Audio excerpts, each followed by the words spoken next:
As we've already discussed today, universities act as a crucible in which we bring together academic debate and the decision makers in whose hands the levers of government sit.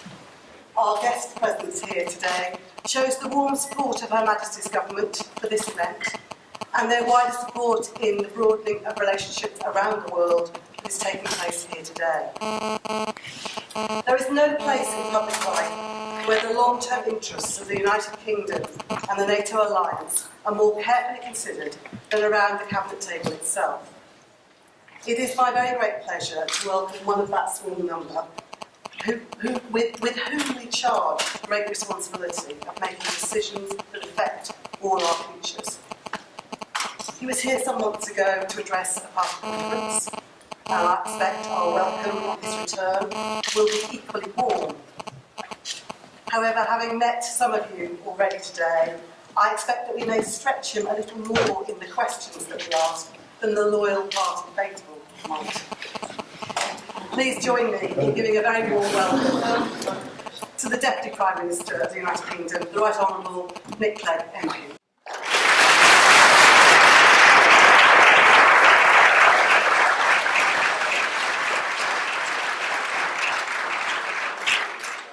So I think we've got about 45 minutes or so together, and I really want to hear from you, and as I've just been forewarned, you want to pepper me with your questions, observations, polemic, vitriol. But before I lay myself before you, and you do so, let me just get the ball rolling by setting out some thoughts about the kind of questions which it seems to me you need to grapple with as you embark today on imagining and playing out, if you like, what it must be like to participate in a NATO summit in 2014. And apologies for those of you from the Atlantic Council crowd whom I met yesterday. Some of what I say will repeat some of the things we touched on yesterday. I mean, I am 47 now. I think a lot of you are, what, 16, 17, 18 from the schools, is that right? So, yeah. So when I was your age, so exactly 30 years ago, it's worth not just because I like to reminisce about my life 30 years ago, but it's just worth dwelling on the kind of contrast, because the world is so utterly, totally, completely, irreversibly different. And I think that really, in a nutshell, is the dilemma we need to grapple with, is how do you make institutions which were built for a different world relevant to a totally new world. And that, I think, in a nutshell, what everybody at the NATO summit has left is actually grappling with.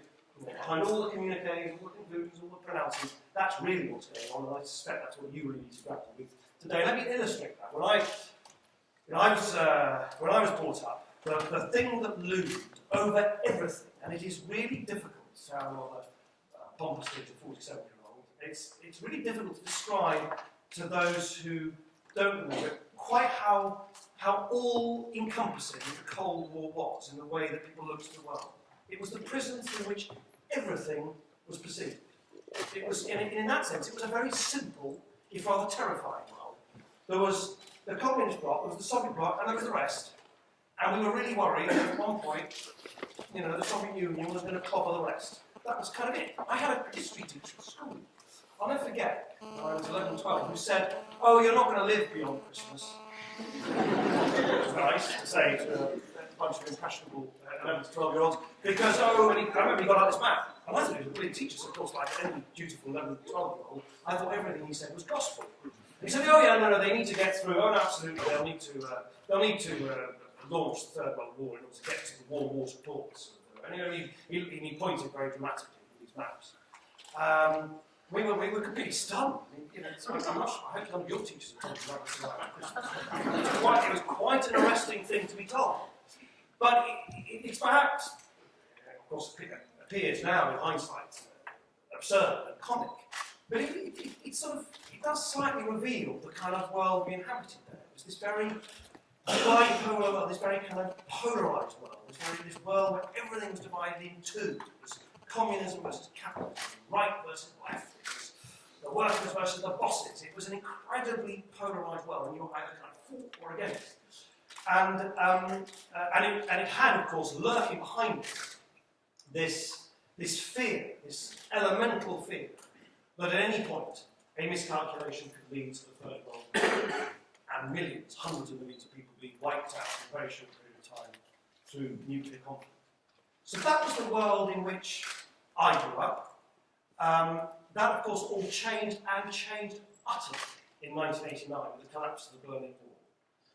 And for my generation, my view is the collapse of the Berlin Wall remains the most important event in my generation's sort of time, because it literally just with one, or felt that, with one dramatic moment, it rewrote the landscape of our world utterly. I was, by that stage, so 1989, I was a postgraduate student studying in an American university in the Midwest of America, in Minneapolis. And I'm not sure any of you have visited Minneapolis in the winter. It's an incredibly cold place. And I remember myself and my flatmate, we had a basement flat, and we didn't have a television or anything. And it was snowing constantly, sub-zero temperatures. But I remember we sort of huddled around the radio, a bit like you sort of huddle around a fire, and listening hour after hour after hour, rapt with attention to these incredibly moving descriptions of these protesters in Berlin, just chipping away physically at a wall, which of course was so much more than a wall. It was a symbol, as I said, of a world that had frozen the way we looked at everything for so long. And it was both liberating and thrilling and slightly frightening all at the same time, because it was as if all the fixed points around us had suddenly disappeared. It was sort of slightly it's like sort of Stockholm syndrome almost. You kind of, sort of wandered out of the prison which had organised the way you looked at the world, and you were slightly disorientated, thrilled, excited. But it was, and I don't think it's an exaggeration to say that we are living through a similarly fluid time now. I can't remember a time that feels more like what it did then, straight after the Cold War, where you just felt all the tectonic plates were shifting all at once, and no one really quite knew how to navigate their way through. I think it feels very similar to that now. Lots of profound reasons for that. The increasing conflagration of really vicious, violent, and intense conflicts between people because of religion or because of nationality and ethnic identity has risen massively since the Cold War. And just look at the increasing Sunni Shia conflict which is playing itself out in parts of the Muslim world in the most bloody and horrific way. And it's very new. It's been brewing for some time. The shift of power from the west to the east. I can't remember what the statistics are, but you'll be able to look it up. My guess would be that at the time of the collapse of the Berlin Wall, the West, I'm slightly plucking a figure out of thin air, but my guess would be that 2/3, maybe 3/4 of the world's wealth was probably still represented by the West. I bet you it's a lot less. The shift of power, particularly economic power, in the old world, the new world, the Indias, the Chinas, the Brazils of this world, is a dramatic and irreversible shift in power. The aftershocks, the continued aftershocks, look what is happening in Ukraine, look what is happening on our European doorstep of the end of the Cold War. And Russia and Vladimir Putin's patent wish to kind of reassert Russian influence because of the perceived humiliation of Russian retreat after the collapse of the Berlin Wall. All of these things are playing out, and they're playing out in ways that anyone is going to stand before you, by the way, and pretend that they know what's going to happen next. They're a charlatan or a fool. No one is. It's a very, very complex mosaic, or very unstable changes.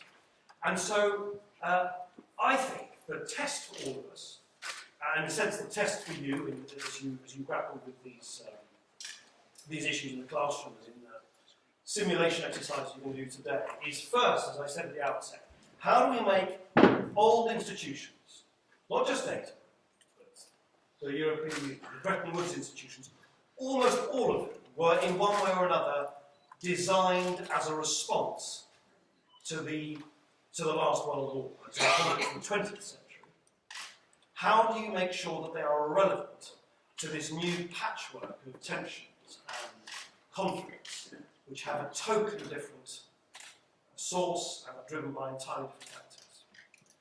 And the second thing is that, you know, when those institutions were designed, we lived in a completely different political environment. There was much greater diffidence towards politicians. There's none of that now, I can tell you that. There was much greater kind of acceptance of authority. There was a much more settled pecking order. There was much more, instead, politics reflected the Cold War or the post-World War that I described to you. You know, it was a kind of these blocks of either right or left in most of the democratic world. In our country, either conservative or Labour. The pendulum just swung effortlessly from one to the other. What has happened in domestic politics actually mirrors a lot of the fragmentation that I've described to you in the world. Is that domestic politics is becoming much, much more fragmented and much more volatile. And people are sort of picking and choosing parties and hopping from one to the other much, much more than in the past. And they don't just take people, thankfully, empowered by information technology, empowered by 24-hour media, empowered as consumers in your everyday life. Don't just take what politicians say as you know, what should be followed. So if you're going to take any action in foreign policy or in military terms these days, you can't just assume that because a decision's been taken by the government of the day, the population are going to follow. And particularly, of course, in the United Kingdom, in the post-Iraq war environment, where the British public feel that it might be right that we should never have gone into Iraq in the first place. It's my personal view that that was an illegal military adventure. Public scepticism about getting embroiled in military and foreign policy complexities, of course, is much greater as well. So it's a whole lot harder, frankly, to take decisions because the world is so fluid and uncertain, because the institutions we have, good as they are, were designed for a different time, and because the relationship between politicians and their publics has become much more complex as well.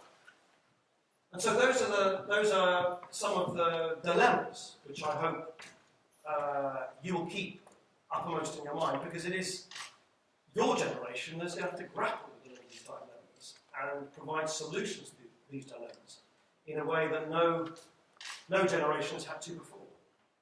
So good luck to you.